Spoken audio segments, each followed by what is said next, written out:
Welcome back to Sunrise. It is 24 minutes past 8. We're continuing our focus on the Energy, Environment and Investment Forum, which we'll be holding in Port Harcourt, and that's what we're coming to you live from today on Sunrise Daily. We're joined now by Professor Edward Ayensu, who is the president of Energy Globe. Thank you for coming on this morning. Founder. Thank you. Foundation. Energy Globe Foundation. Okay. You will be participating in this forum. What would you be speaking on, and why do you deem this very important? I consider this meeting a very important one because most of the time our governments on the continent, they talk a lot about these topics. They have policies, but the policies are never operationalized. Why?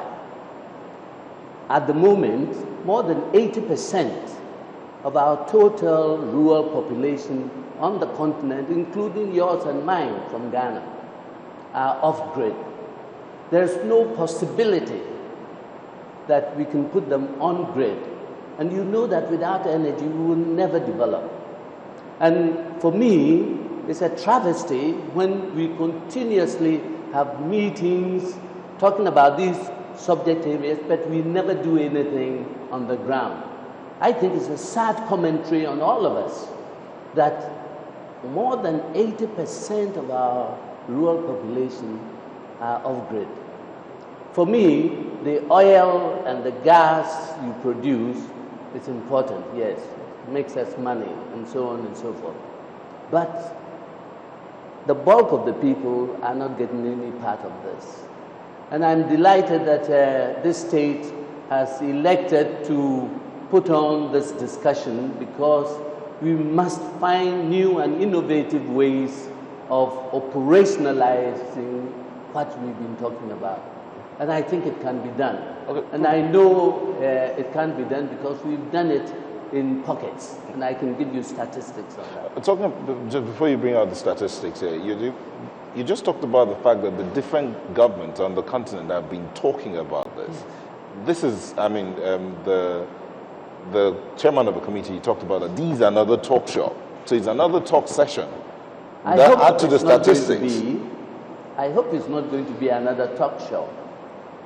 I'm hoping that we will be able to do something very concrete. I mean, you wouldn't believe this, but if you go to Ghana right now, during the last election, I saw a sign that says, "No light, no vote." And so I went into the village and I talked to the people, and they said that all the successive governments, they say that we are going to give you light, vote for us, and they religiously go to vote, only to find out that immediately after the election, nobody shows up. 4 years on, then they come again and give them the same story. Now, that has been going on for some time. So I went into one of the rooms, and I saw an old lady sitting in there. She was 74. And I said, "Madam, you don't have light." He said, since she was born, she's never seen a bulb in a room before. And so I told her that I'm going to supply you with energy in a few weeks. They thought I was another politician, and I'm never a politician, I'm a scientist. To make a long story short, I called Austria, where the Energy Globe Foundation is. And we've been doing this all over the world. I just happen to come from Ghana, but this foundation is a very serious one.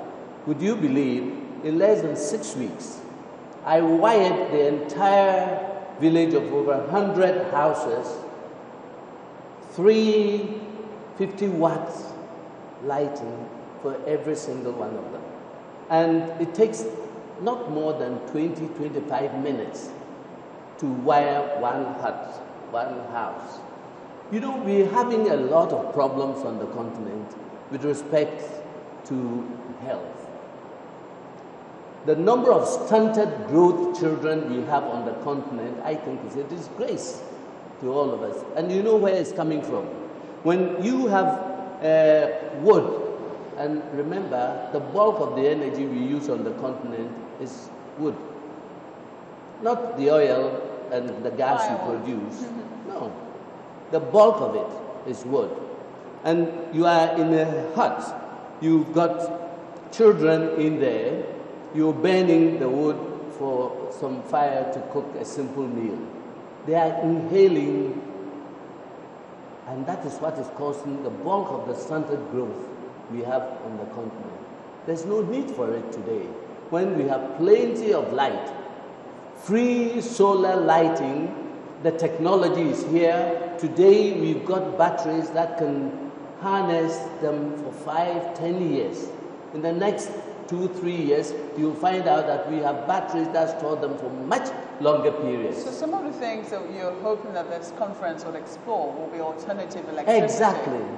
Well, how does that really work? We're looking at, for instance, a city like Port Harcourt, which is connected to the national grid, for instance, and they're looking at the demands of the citizens in terms of what they need for industry and what they need for, home consumption. And you cannot compare those needs, say, with what you find in a rural setting. Is it really feasible for us to consider this type of alternative power resources, which people say often works for small needs? You see, when you talk about small energy, we are not saying that you should cut off the hydrocarbons you're using. Right now on the continent, we have over 500 companies from outside exploring oil and gas. But what I'm trying to tell you is that it's not either this or that. We are talking about the correct energy mix. That's what we are talking about. And for me, it's important that whilst we are talking about all these lofty things, we must think that the bulk of our population should be properly wired. Would you say it erodes the gains? For instance, if in the big cities we're still using generators powered by hydrocarbons, and we're still doing things that are environmentally unsafe, while we're looking at the rural areas to do the green things, are we not eroding the gains, or do they balance out somehow? I don't want it to be either or affair. Please don't let us go that route. What we are talking about is real. You see, the problem is that we are in the city.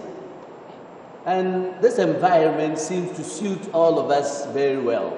But if you do field work the way we do, then you'll find out that indeed we are doing a major disservice to the bulk of the population.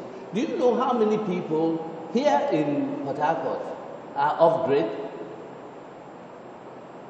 So when you say that we do have all the oil and gas and we are in the city, please don't fool yourself.